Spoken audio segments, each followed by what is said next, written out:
الحمد لله رب العالمين والصلاة والسلام على سيد المرسلين وعلى آله وأصحابه أجمعين.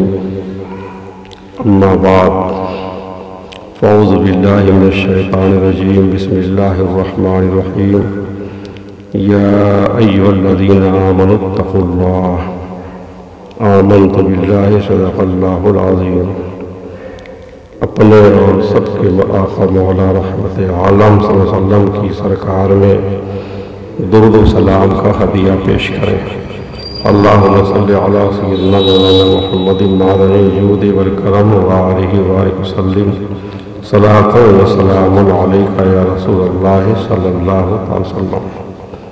حضرات، آج ہم حجت الاسلام امام محمد غزالی رحمۃ اللہ علیہ کی کتاب مکاشفۃ القلوب سے خوف خدا کے موضوع پر چند باتیں عرض کرتے ہیں.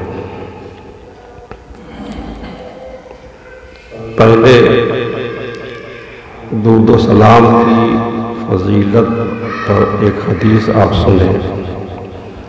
آقائے نامدار صلی اللہ تعالی علیہ وسلم نے فرمایا کہ اللہ تبارک و تعالی نے ایک فرشتہ پیدا کیا جس کے دونوں بازوؤں کا درمیانی فاصلہ مشرق و مغرب کو گھیرے ہوئے ہے. دونوں بازوؤں کے درمیان اتنا فاصلہ ہے کہ مشرق اور مغرب کو گھیرے ہوئے. اس کا سر عرش اعظم کے نیچے ہے اور اس کے دونوں پاؤں تحت الثری میں ہے. اتنا عظیم اور اتنا بڑا فرشتہ. روئے زمین پر جتنی مخلوق آباد ہے سب کے برابر اس کے پر ہے. سرکار نے فرمایا کہ میری امت میں سے جب کوئی مرد یا عورت مجھ پر درود بھیجتا ہے تو اس فرشتے کو اللہ تعالی حکم دیتا ہے کہ وہ عرش کے نیچے جو نور کا سمندر ہے اس میں غوطہ لگائے. تو وہ فرشتہ غوطہ لگاتا ہے. جب باہر نکل کر وہ اپنے بازوؤں کو اپنے پروں کو جھاڑتا ہے تو اس کے پروں سے بے شمار قطرات ٹپکتے ہیں. تو اللہ تعالی ہر قطرے سے ایک فرشتہ پیدا کرتا ہے جو قیامت تک اس درود و سلام پڑھنے والے کے لیے مغفرت اور بخشش کی دعا کرتا ہے. تو درود و سلام کی کتنی فضیلت اور کتنی عظمت ہے اور درود و سلام پڑھنے والے کو کتنا ثواب ملتا ہے. ایک عقل مند کا قول ہے کہ جسم کی سلامتی کم کھانے میں ہے اور روح کی سلامتی، روح کی بقا کم گناہوں میں ہے اور ایمان کی سلامتی حضور نبی کریم رؤوف الرحیم صلی اللہ علیہ وسلم پر درود و سلام پڑھنے میں ہے. اس لیے ایک مرتبہ اور درود و سلام کا ہدیہ پیش کریں. اللہم صلی علی سیدنا مولانا محمد معدن الجود والکرم وآلہ وبارک وسلم. صلاۃ و سلام علیک یا رسول اللہ صلی اللہ علیہ وسلم. اللہ تعالیٰ کا ارشاد ہے یا ایھا الذین آمنوا اتقوا اللہ. اے ایمان والو اللہ سے ڈرو، یعنی دل میں خدا کا خوف پیدا کرو اور اس کی اطاعت اور فرمانبرداری کرو. اور فرمایا وَلْتَنْظُرْ نَفْسٌ مَّا قَدَّمَتْ لِغَدٍ. اور انسان دیکھے کہ آئندہ کے لیے آگے کیا بھیجا ہے جو قبر میں، حشر میں، ہر جگہ کام آئے. مطلب یہ ہے کہ قیامت کے دن کے لیے اس نے کیا عمل کیا. مفہوم اس کا یہ ہے کہ صدقہ کرو اور اچھے اعمال کرو تاکہ قیامت کے دن ان کا اجر پاؤ، اور اپنے رب سے ڈرتے رہو اللہ تعالیٰ تمہاری ہر اچھی اور بری بات کو جانتا ہے۔ قیامت کے دن فرشتے، زمین، آسمان، روز و شب تمام چیزیں گواہی دیں گی کہ اس آدمی نے یہ کام بھلائی کا کیا یا برائی کا کیا، اطاعت و تابعداری کی یا نافرمانی کی۔ یہاں تک کہ انسان کے اپنے اعضاء، ہاتھ، پاؤں، آنکھ، زبان وغیرہ، یہ اعضاء بھی انسان کے خلاف گواہی دیں گے۔ ایماندار اور متقی اور پرہیزگار انسان کے حق میں زمین گواہی دے گی، چنانچہ زمین یوں کہے گی کہ اس انسان نے میری پیٹھ پر نماز پڑھی، روزہ رکھا، حج کیا، جہاد کیا۔ یہ سن کر زاہد اور متقی شخص بہت خوش ہوگا، اور کافر، نافرمان، فاسق، گنہگار کے خلاف زمین گواہی دیتے ہوئے یوں کہے گی کہ اس نے میری پیٹھ پر شرک کیا، اس نے میری پیٹھ پر کفر کیا، اس نے جو ہے میری پیٹھ پر زنا کیا، اس نے شراب پی، اس نے حرام کھایا۔ اب اس کے لیے ہلاکت اور بربادی ہے اگر ارحم الراحمین نے اس پر کڑا محاسبہ کیا۔ صاحب ایمان وہ ہے جو جسم کے تمام اعضاء کے ساتھ اللہ تعالیٰ سے ڈر رکھتا ہو، جیسا کہ فقیہ ابو اللیث نے فرمایا، 7 باتوں میں اللہ تعالیٰ کے خوف کا پتہ چلتا ہے۔ جس کے اندر 7 باتیں ہوتی ہیں، معلوم ہوتا ہے کہ اس کے اندر اللہ کا خوف ہے، وہ اللہ سے ڈرتا ہے۔ وہ 7 باتیں جو خوف الہی کی علامت ہے، پہچان ہے، ان میں سے پہلی بات یہ ہے کہ اس کی زبان غلط بیانی، غیبت، جھوٹ، چغلی، تہمت اور فضول بولنے سے بچی ہو، اور اللہ تعالیٰ کا ذکر کرنے، کلام پاک کی تلاوت کرنے اور دینی علوم سیکھنے میں لگی ہو۔ پہلی بات یہ ہے۔ دوسری بات یہ ہے کہ اس کے دل میں عداوت، بہتان اور مسلمان بھائیوں کا حسد نکل جائے، کسی سے حسد نہ رکھے، کسی سے کپٹ نہ رکھے، کسی سے جلن نہ رکھے، کیونکہ حسد نیکیوں کو چاٹ جاتی ہے، جیسا کہ فرمان مصطفی ہے صلی اللہ علیہ وسلم، الحسد یأکل الحسنات کما تأکل النار الحطب۔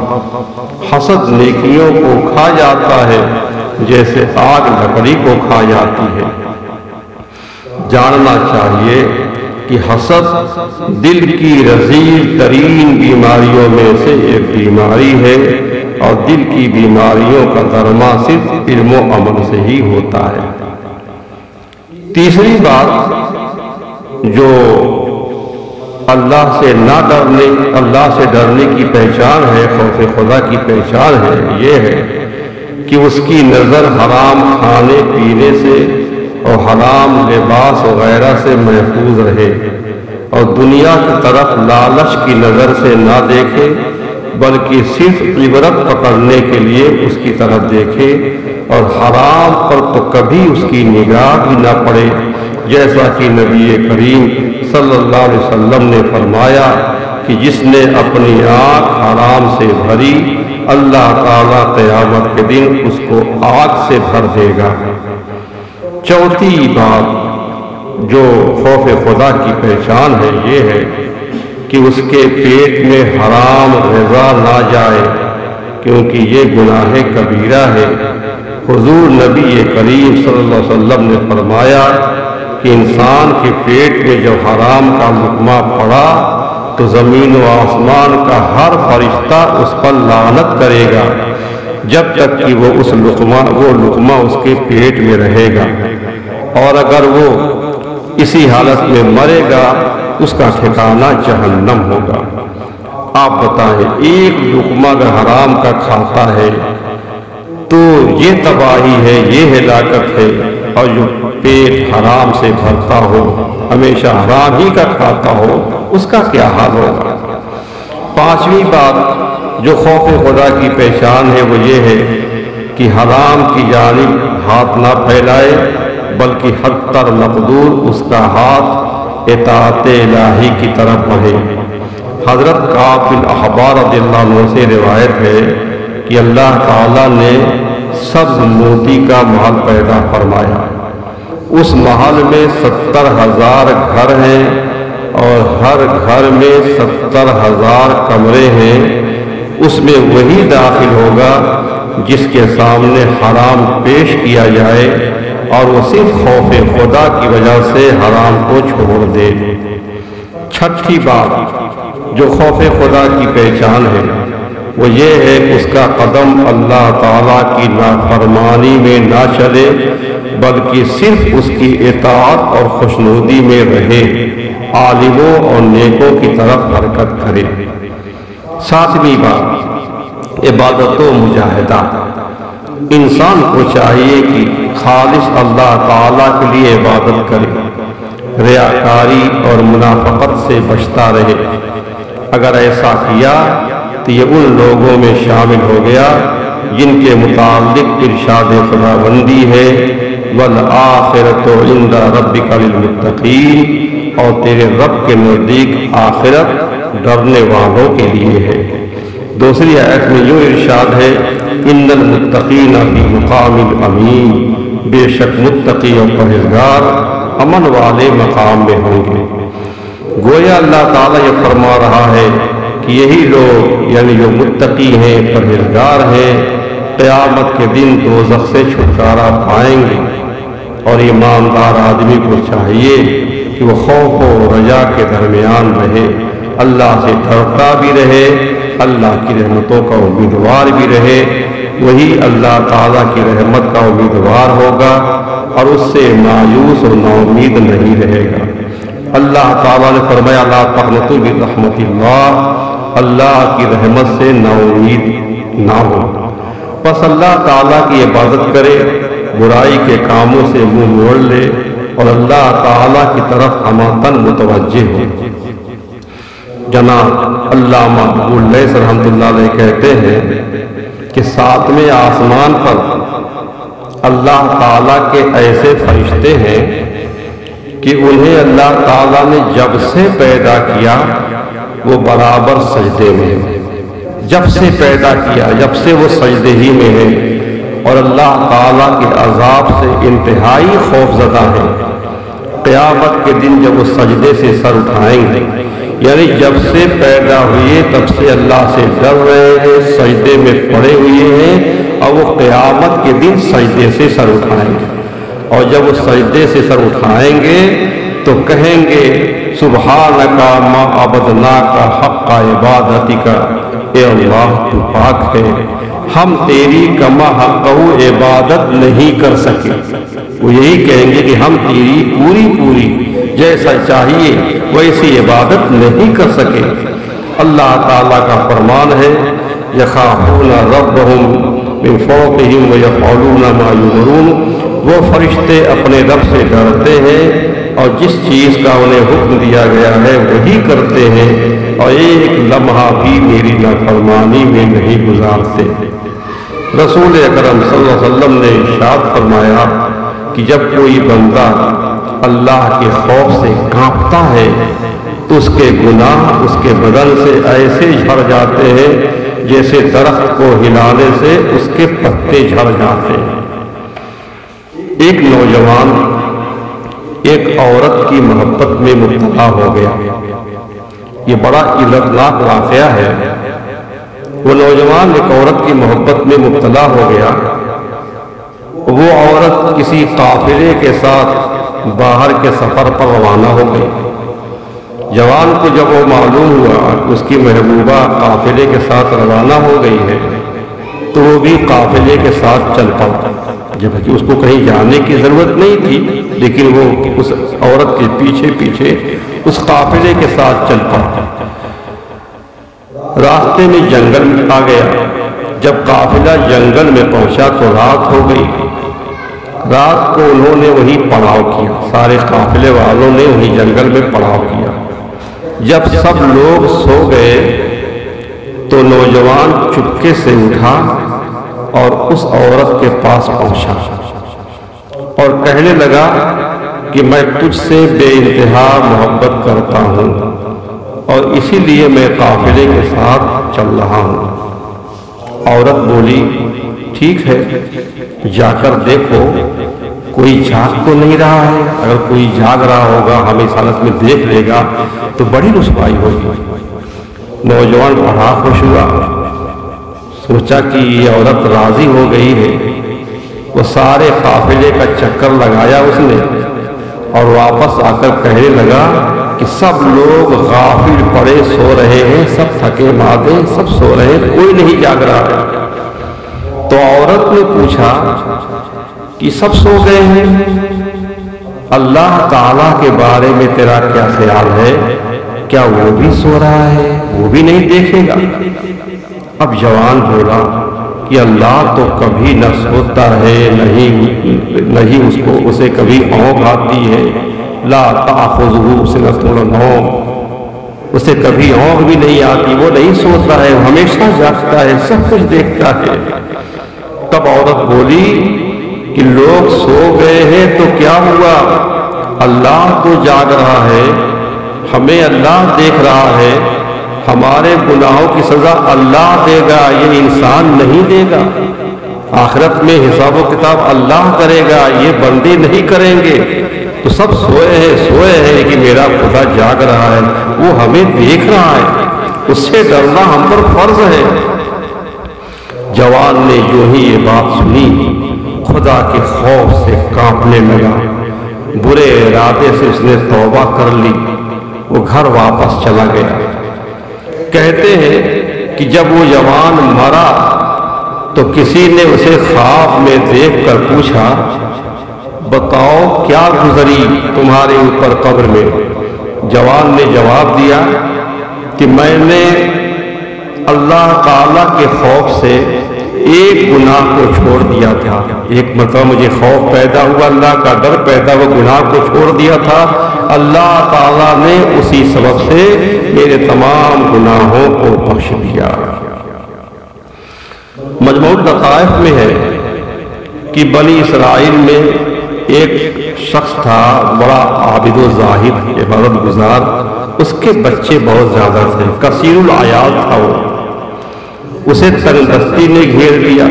اب جس کے بال بچے کثیر ہوں وہ تنگ دست ہو جائے، بچے بھوکے مرنے لگے، پھر اس کا کیا حال ہوگا؟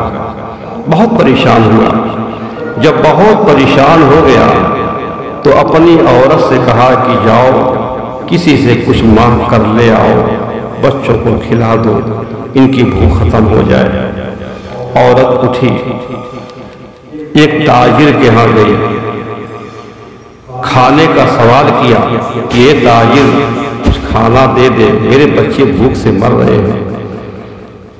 یہ عورت بڑی حسین و خوبصورت تھی۔ تاجر نے کہا کہ اگر تم میری آرزو پوری کر دو تو جو چاہو لے سکتی ہو، میں تم سے ضرورت پوری کرنا چاہتا ہوں۔ عورت بیچاری چپ چاپ خالی ہاتھ گھر لوٹ آئی، کبھی اس نے گناہ کا تصور بھی نہیں کیا تھا، کیسے گناہ کر سکتی ہے؟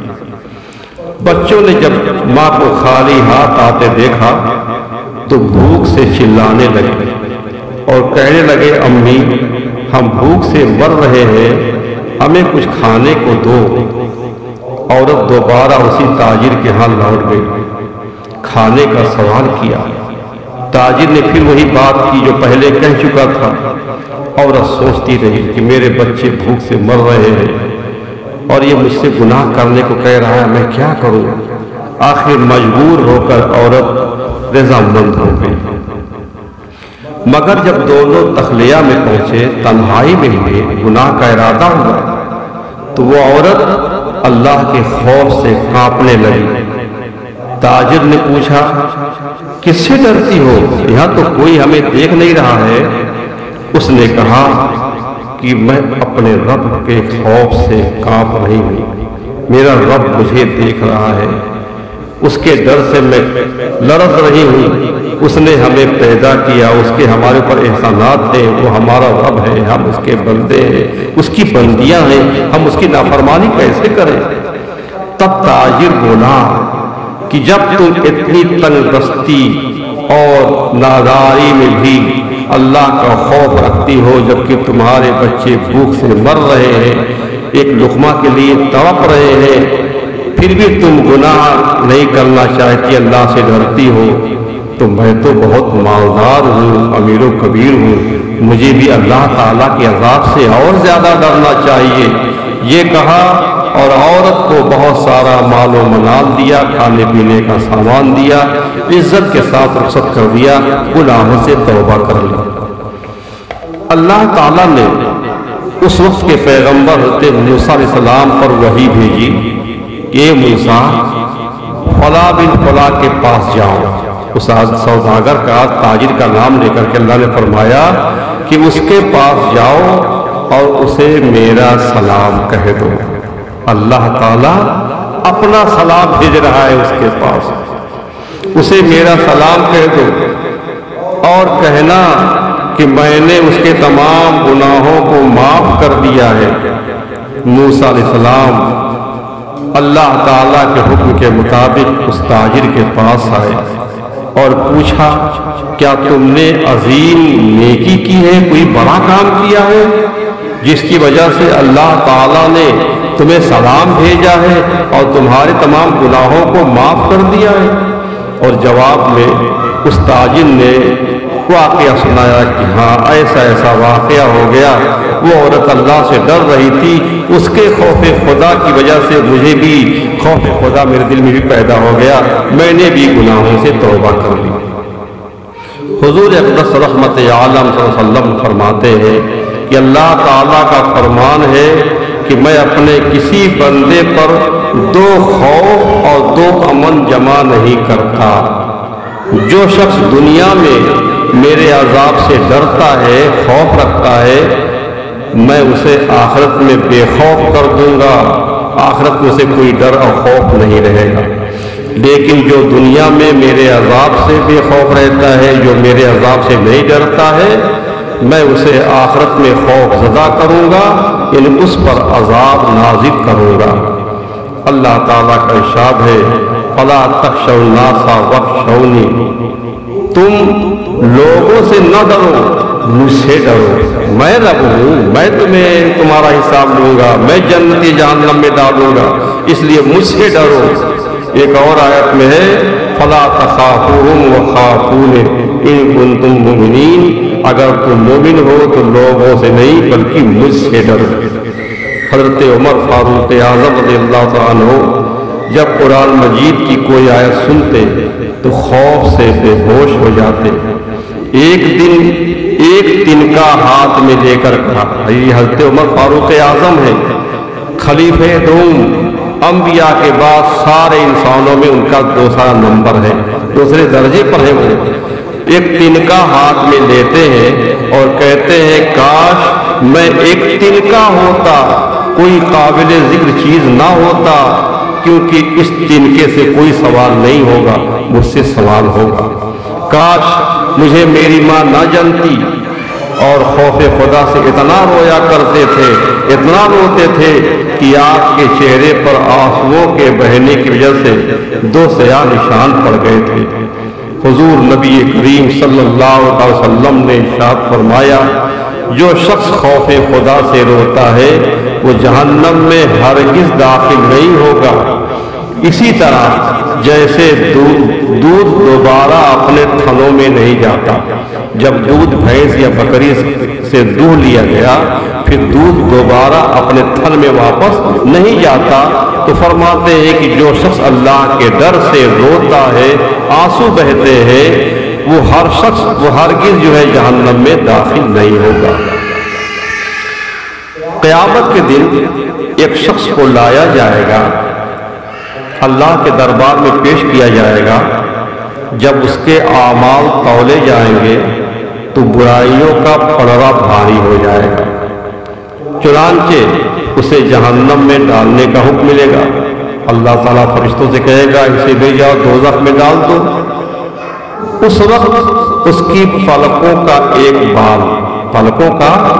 بال اللہ تعالیٰ کی بارگاہ میں عرض کرے گا کہ اے خدا، اے رب، تیرے رسول صلی اللہ علیہ وسلم نے فرمایا تھا کہ جو اللہ تعالیٰ کے خوف سے روتا ہے اللہ تعالیٰ اس پر جہنم کی آگ حرام کر دیتا ہے، اور میں تیرے خوف سے رویا تھا۔ اقبال کہے گا میں تیرے خوف سے رویا تھا۔ بات یہ ہے کہ وہ شخص جو ہے ایک مرتبہ خوف خدا سے اپنے گناہوں کی حقیقت کے رویا تھا، اور آنسو کا قطرہ جو ہے اسی بال میں لٹک گیا تھا، اس لیے وہ جو ہے پلک کا بال جو اللہ کی بارگاہ میں کہے گا۔ جب وہ بال کہے گا اور یہ کہے گا کہ مولا اگر اس کو دوزخ میں ڈالنا ہے تو مجھے اس کی آنکھوں سے الگ کر دے، مجھ میں جو ہے تیرے خوف سے بہے ہوئے آنسو لگے، تو اللہ تعالیٰ کا دریائے رحمت جوش میں آئے گا اور اس شخص کو ایک اشبار بال کے بدلے جہنم سے بچا لیا جائے گا۔ اس وقت سے جبریل علیہ السلام پکاریں گے کہ فلاں بن فلاں ایک بال کے بدلے نجات پا گیا۔ تو پیارے بھائیو، خوف خدا سے اپنے گناہوں کو یاد کر کے ہمیں رونا چاہیے، آنسو بہانا چاہیے۔ قیامت کے دن جب جہنم کو لایا جائے گا تو اس سے ہیبت ناک آوازیں نکلیں گی، جس کی وجہ سے لوگ اس پر سے گزرنے سے گھبرائیں گے۔ اللہ تعالیٰ کا فرمان ہے وَتَرَى كُلَّ أُمَّةٍ جَاثِيَةً۔ جب لوگ جہنم کے قریب آئیں گے تو اس سے سخت گرمی خوفناک آوازیں سنیں گے جو 500 سال کے سفر کی دوری سے سنائی دیتی ہوگی۔ جب ہر نبی نفسی نفسی کہے گا اور حضور صلی اللہ علیہ وسلم امتی امتی کہہ رہے ہوں گے، اس وقت جہنم سے ایک نہایت ہی بلند آگ باہر نکلے گی اور حضور صلی اللہ علیہ وسلم کی امت کی طرف بڑھے گی۔ آگ کی امت اس کی مدافعات میں کہے گی اے آگ، تجھے نمازیوں کا صدقہ دینے والوں کا واسطہ، روزے داروں کا صدقہ، خوف خدا رکھنے والوں کا واسطہ، واپس چلی جا۔ مگر آگ برابر بڑھتی چلی جائے گی، لگتا ہے کہ ساری امت کو وہ ہڑپ لے گی۔ تب حضرت جبریل علیہ السلام یہ کہتے ہوئے کہ جہنم کی آگ امت محمد صلی اللہ علیہ وسلم کی طرف بڑھ رہی ہے، آپ کی خدمت میں پانی کا ایک پیالہ پیش کریں گے۔ حضور کی خدمت میں پانی کا ایک پیالہ پیش کریں گے، اس پیالے میں پانی بھرا ہوگا اور عرض کریں گے کہ اے اللہ کے نبی، اس سے آگ پر چھینٹے ماریے۔ جو جہنم کی آگ آپ کی امت طرف بڑھ رہی ہے، آپ اس آگ پر اس پیالے کے پانیوں سے چھینٹا ماریے۔ آپ آگ پر پانی کے چھینٹے ماریں گے۔ اب بتائیے، ایک پیالہ پانی اور جہنم کی آگ، لیکن وہ آگ فوراً بجھ جائے گی۔ اس وقت آپ صلی اللہ علیہ وسلم جبریل سے اس پانی کے متعلق سوال کریں گے، پوچھیں گے جبریل یہ کیسا پانی ہے کہ ایک پیالہ پانی اس نے جہنم کی بڑھتی آگ کو بجھا دیا؟ جبریل کہیں گے حضور، یہ خوف خدا سے رونے والے آپ کے گنہگار امتیوں کے آنسو تھے۔ آپ کی امت کا کوئی شخص جو خوف خدا سے اپنے گناہوں کو یاد کر کے روتا ہے، اللہ کا عذاب یاد کر کے روتا ہے، ان آنسوؤں کو محفوظ کر دیا جاتا ہے۔ تو یہ پانی ان کے آنسو تھے، مجھے حکم دیا گیا کہ میں یہ پانی آپ کی خدمت میں پیش کروں اور آپ اس سے جہنم کی آگ کو بجھا دیں۔ تو جب امتی کا پانی، امتی کے آنسوؤں کا پانی جہنم کی آگ کو بجھاتا ہے، تو میرے آقا رحمت اللہ علیہ وسلم نے اپنی امت کو یاد کر کے، امت کی گناہوں کو یاد کر کے کتنے آنسو بہائے، ہمارے لوگ کتنا روئے۔ اللہ، کیا جہنم اب بھی نہ سرد ہوگا؟ رو رو کے مصطفیٰ نے دریا بہا دیے ہیں۔ حضور صلی اللہ علیہ وسلم دعا مانگا کرتے تھے، اے اللہ مجھے ایسی آنکھیں عطا فرما جو تیرے خوف سے رونے والی ہوں۔ حدیث شریف میں ہے کہ کوئی ایسا بندے مومن نہیں جس کی آنکھوں سے خوف خدا سے مکھی کے پر کے برابر آنسو بہے اور اس کی گرمی اس کے چہرے پر پہنچے اور اسے کبھی جہنم کی آگ چھوئے۔ اگر خوف خدا سے رویا، ایک قطرہ آنسو بہا چہرے پر اس کے، تو خوف خدا کے میں بہنے والے اس آنسو کی برکت سے وہ جہنم کی آگ سے محفوظ رہے گا۔ اللہ تعالی ہم سب کو اپنا خوف عطا فرمائے۔